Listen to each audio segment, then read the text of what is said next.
My name is Eliza Morrigan. I was born in Windmere-on-Sea, a town that forgets on purpose, but I don't forget. I used to be a detective in London, missing persons, cold cases, the kind of work no one thanks you for because the truth always costs something. Now I investigate things most people pretend not to see. Strange disappearances, patterns that don't make sense, stories buried under time and silence. I don't chase ghosts, but they always find me. If you're listening, then something's wrong in your town too, and I'm already on my way. Not really. The creak of a carousel turning at twilight, the clatter of bunting flapping against an empty sky, and the slow, solemn chime of the Windmere bell tower ringing long after the fete has ended. That sound stays with you. My name is Eliza Morrigan. I was born in Windmere-on-Sea, and for 30 years I did everything I could to forget it. But memories, they don't care what you want. They come back anyway, late at night, when the wind turns warm, when the gulls sound wrong, when the bell tolls, and you know it shouldn't. One summer, a long time ago, a little girl disappeared. Her name was Eleanor. No one ever spoke of it again, and now it's happening again. Another child, another fête. Same place, same hour. The town pretends nothing's wrong, but Windmere remembers. It always remembers.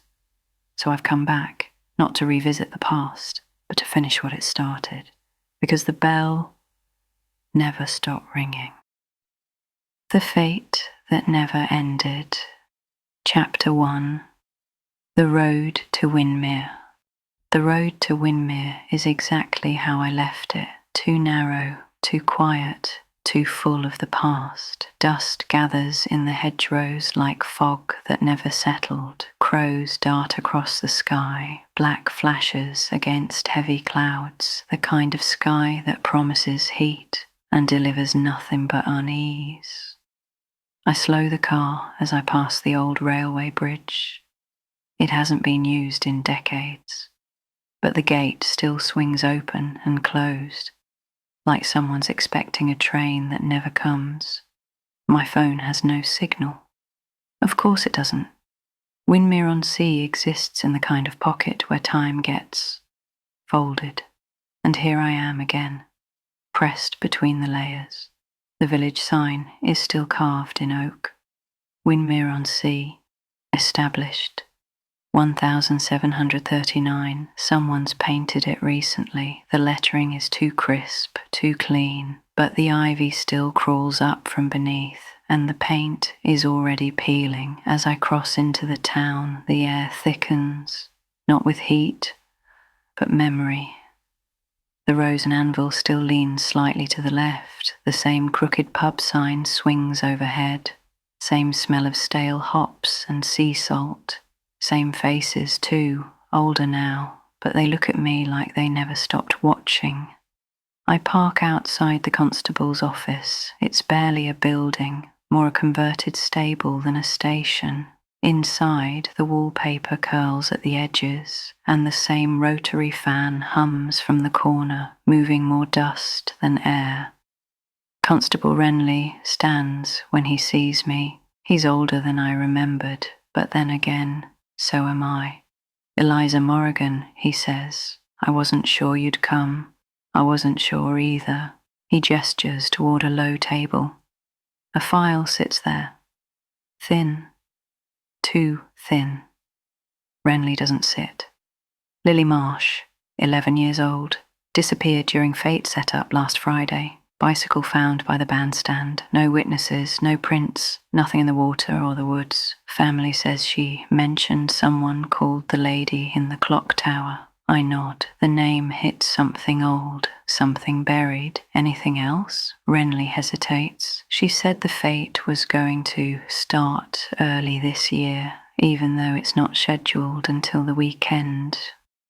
I open the file. A photo slips out, black and white. Lily Marsh, blonde plaits, wide eyes, faint smile. Her shoes are scuffed. There's dirt on one sock. But what stops me is the shape behind her in the photo. Faint, tall, clock tower shaped. I glance up. Renly's staring at the wall. We never found the girl who vanished in 74, he says softly. Eleanor Marsh, Lily's great aunt. I say nothing. He doesn't know what I remember. He doesn't know I saw the circle back then on the Fête ground. He doesn't know that I was supposed to be taken to outside the bell tolls once, distant, but too early. It's not the hour. I fold the file closed, slide it into my bag. I'll speak to the Marsh family, I tell him, and then I'll go to the Fête ground. Renly hesitates. His hand hovers near the window, like he's about to pull the curtain shut.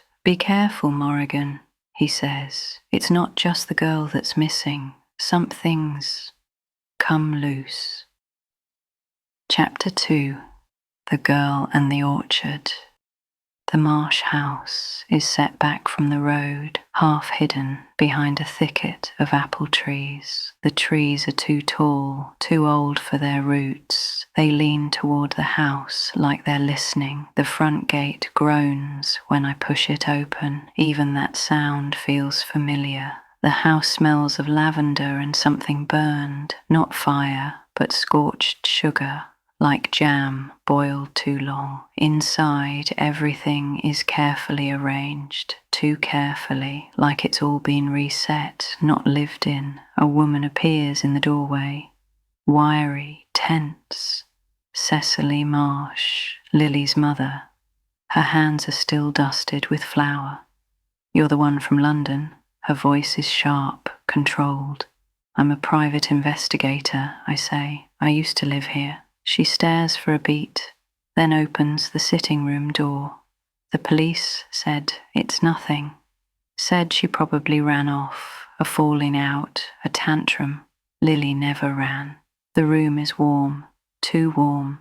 The curtains are drawn, but no light leaks through. I sit. Cecily doesn't. She went to the Fête ground Friday morning, she says. Said she wanted to see the setup. I told her she could go once the stalls were built. She was gone by 8. I nod slowly. Did she mention anyone she might meet? She mentioned the lady in the clock tower. She said the lady was waiting, that she only shows up when the fate's close. The phrase slams something open in my chest. The lady in the clock tower, a childhood tale. Told in whispers. No face, no name, only a shape in the bell window, watching, always watching. I thought she was playing, Cecily says, you know, kids and their stories, but she doesn't believe that. Not really. Her fingers twitch. She's holding something back. I let the silence stretch. There was a chalk drawing, she says finally. On the path behind the orchard, a circle, symbols I didn't recognize. I glance up. Did you take a photo? No, she says. When I went back an hour later, it was gone. That's how it works. It's never there when the police arrive. It's never there unless you know how to see it. I stand. I'll take a look where the drawing was. Outside, the orchard hums. It shouldn't hum. It's not bees. It's too steady, too low, like an electric current trapped in the trees. I follow the path behind the shed, through rusted garden tools and abandoned toys. There's a space where the grass is pressed down in a perfect ring, no chalk, no colour, but something lingers, a residue in the air. I crouch, press my palm to the ground. It's warm, too warm. Wind stirs the trees. But nothing moves, not the leaves, not the branches. And then I hear it, a voice, not spoken, but felt, low, whispered, marked. I stand quickly. Too quickly, the orchard spins. For a moment, just a breath, the world bends sideways. I see a girl standing in the ring, but not Lily. This one is younger, hair in ribbons, dress old-fashioned. She's crying, mouthing something. Then it's gone. The warmth, the voice, the ring. Only the trees remain, still listening. Back at the house, Cecily watches from the kitchen window. She doesn't ask what I found. She already knows. As I drive back toward town, the bell tolls again, too early again, but this time it tolls twice, and behind it, a whisper I can't quite place. Chapter 3, The Lost Ledger.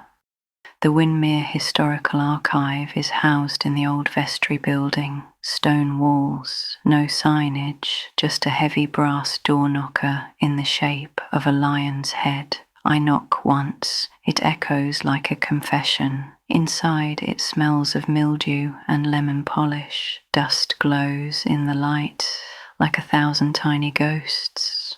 I've never liked this place. Even as a child I avoided it.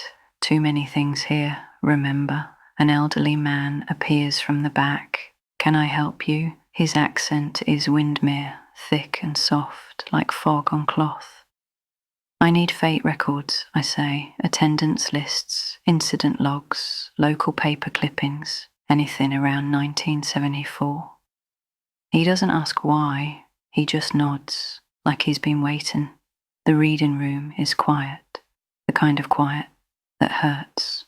The ledger he brings me is bound in green leather, old, worn, pages thinned from too much handling. I flip to 1974. There it is. Windmere Fête, June 14th, 1974. One name is circled in red ink. Eleanor Marsh, age 10, May Queen nominee. The name stares at me. Eleanor, the same surname as Lily. She wasn't just another girl. She was chosen. May Queen.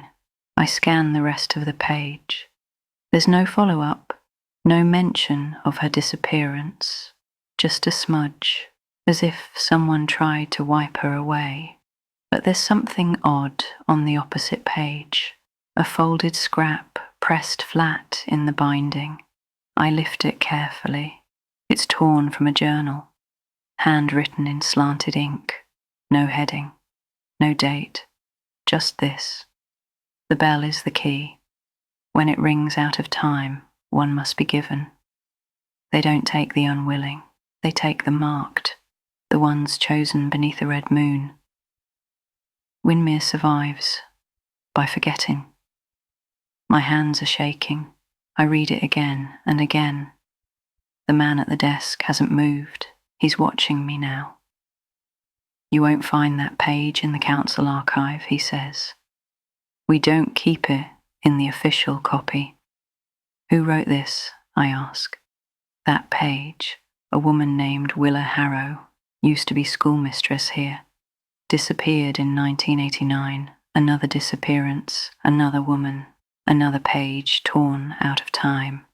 I step outside. The sun is still high, but the air has changed. Heavier still. Across the square, bunting has begun to appear. Not red and white, but red and gold. Fate colours. Children chase each other past the bandstand. One of them, a boy with ginger hair, stops, stares. Then he says, "They say the bell rang while you were gone." Twice. Then he runs. I look up at the clock tower. Its hands are wrong.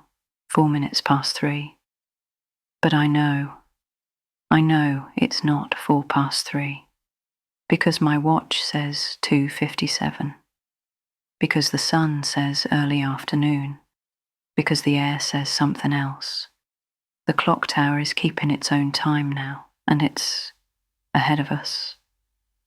Back at the inn, my room feels colder than outside. No breeze, no window open, just cold. I place the ledger page on the bed, stare at the words again. The bell is the key.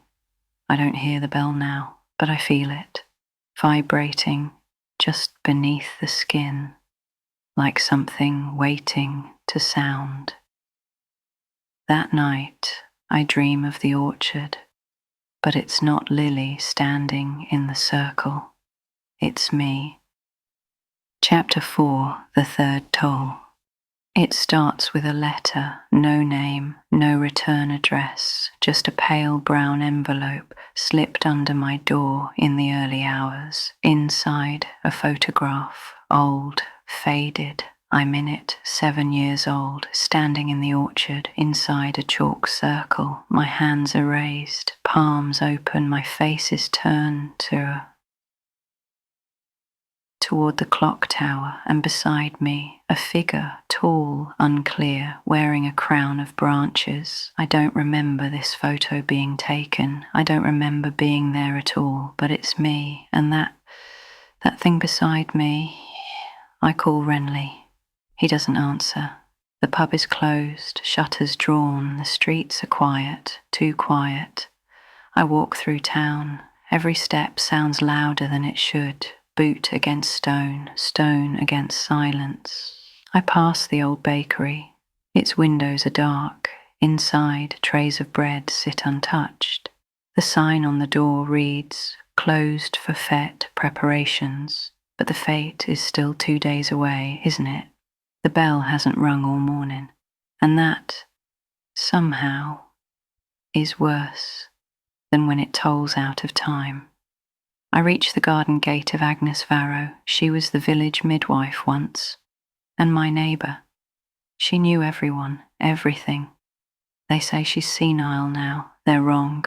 She opens the door before I knock. "Took you long enough," she says. Her voice is like slate, sharp and worn. She leads me inside without a word. The house smells of rosemary and dust. Photographs crowd every wall. Eyes stare back. Silent. Waiting. She hands me a cup of tea that I don't remember asking for. "You've started dreaming again," she says. I pause. "How do you know that?" "You only come back when the dreams come. You only forget when the bell lets you forget." I show her the photo. She doesn't flinch. "That was the last time," she says. 1974. They took Eleanor, but they came for 2. You were the other. My breath catches. "But you weren't Mark's, not fully. You stepped out before the circle was sealed. Someone pulled you out. I thought it was your mother, but now I'm not sure." She looks at me now, really looks. "It's happening again, Eliza. You know it is. And this time, the circle's complete. Outside, the wind shifts, hard and sudden. It rattles the windows. And then, the bell tolls. Once, twice, then a third time. Agnes stands. Her cup falls to the floor and shatters.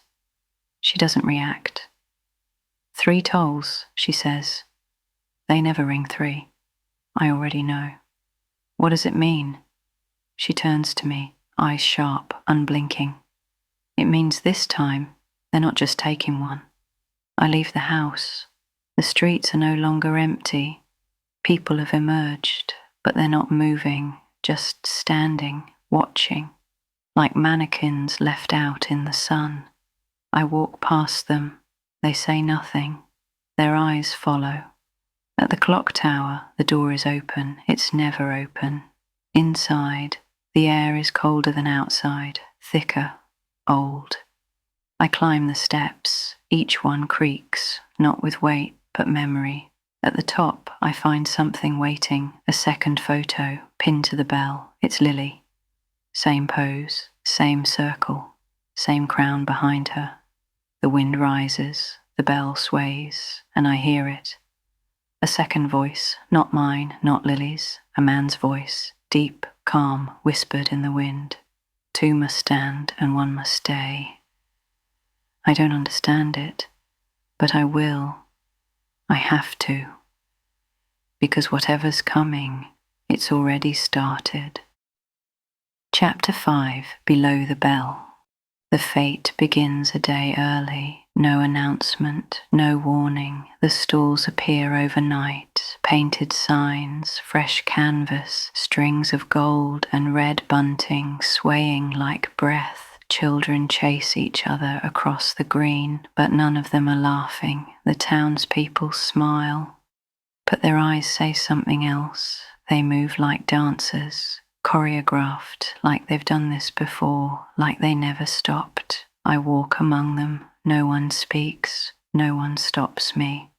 A band plays near the bandstand, but the music is off. Just slightly out of tune. Just enough to make your skin crawl. The clock tower looms above it all. The hands now show 7:03. But it's 4 in the afternoon. It's racing ahead. Back inside the tower, the stairs feel colder than before. They creak louder, or maybe it's the silence beneath them, ready to burst. I reach the top and search the walls. The bell sits above, still swaying slightly, though there is no wind. That's when I see it. A seam in the stone. It takes force, but the panel gives way with a groan. Behind it, a stairwell, spiral, narrow, descending into the dark.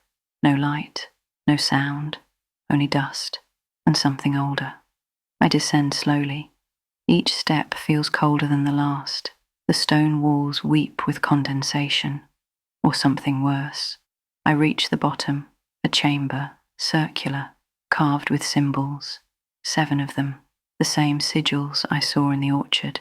In the center, an altar, wood, old, stained, and there, beside it, a journal, leather-bound, soft from age, stamped with a single name, Willa Harrow. I open it. The ink is smudged in places, but the words are there. They call it the tethering. The circle binds the soul of the town, keeps it safe, but the bond must be refreshed, marked with blood and innocence. Every 33 years, 2 are chosen.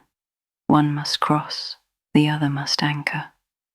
Without it, the town unravels. The air turns sour, time folds inward. The sea turns black. I tried to warn them. I tried to break the chain, but the circle chooses, and it chose her.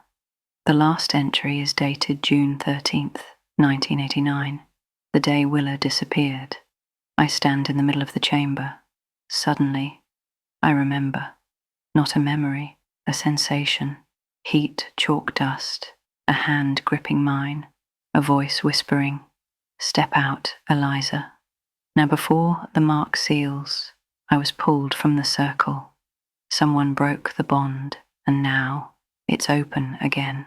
I close the journal, slide it into my coat, and then I hear it. A footstep behind me, slow, measured, first, turn.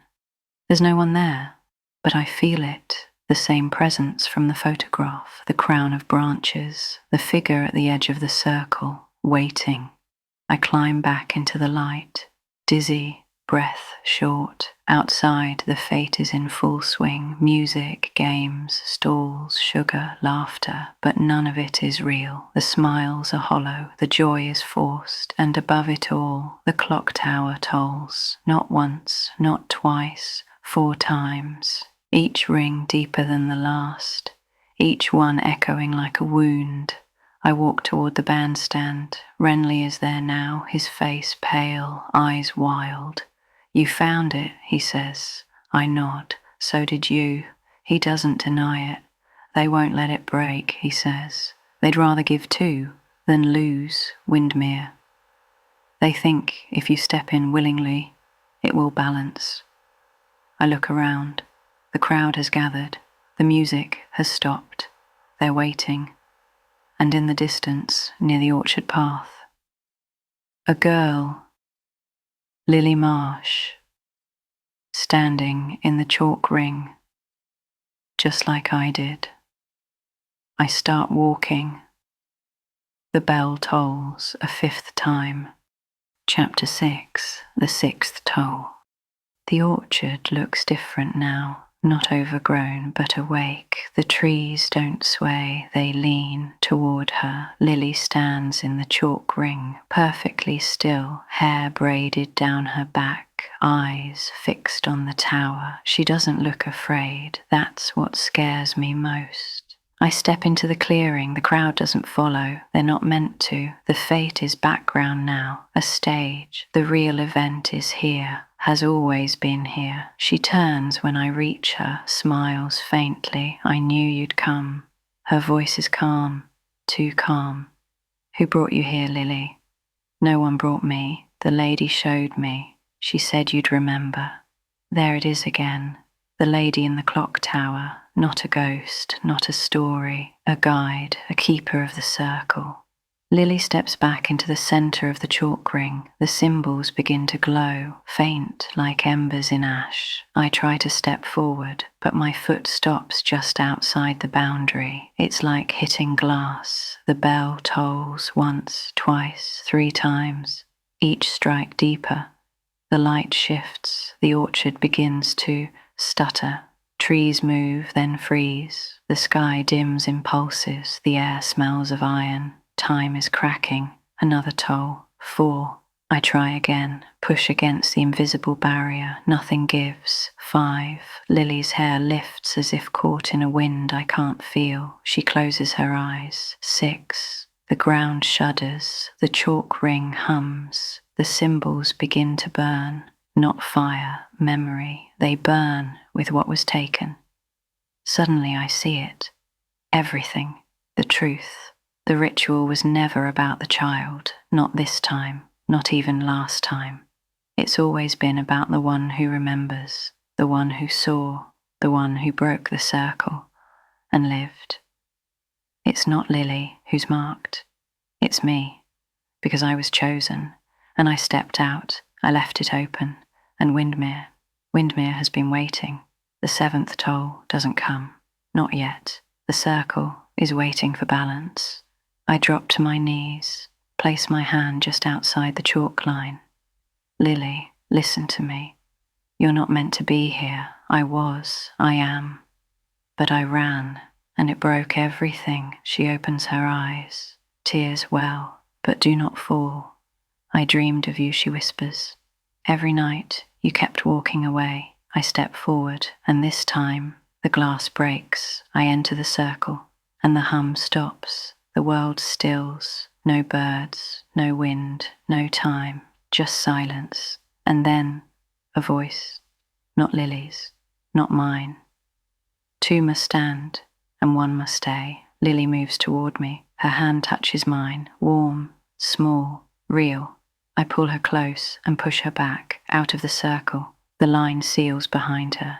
The sigils flare once, then vanish. The orchard dims. The final toll comes. 7. But the light doesn't consume me, not like I expected. Instead, the circle fades. The trees breathe again, and time smooths. Lily runs. I hear her footsteps fade into the distance. Toward the crowd, toward safety. I stand alone, but I'm not alone, not quite. The lady in the clock tower stands at the edge. No face, no shadow, just shape and knowing. She nods, and for the first time, the bell doesn't ring. It rests. The ritual is over, for now, but the circle remains, because something must always anchor the town. The tether doesn't break, it just transfers. I walk back through Windmere. No one speaks, but they know. They always know. The fete ends quietly. No music, no closing speech, just the sound of bunting coming down and the slow tick of the clock tower above. Later, I sit in the room at the inn, Willa Harrow's journal in my lap, Lily's photo tucked inside. I'm not afraid, not anymore, because now I understand what I am. I am the one who remembers, and Windmere has given me time, for now.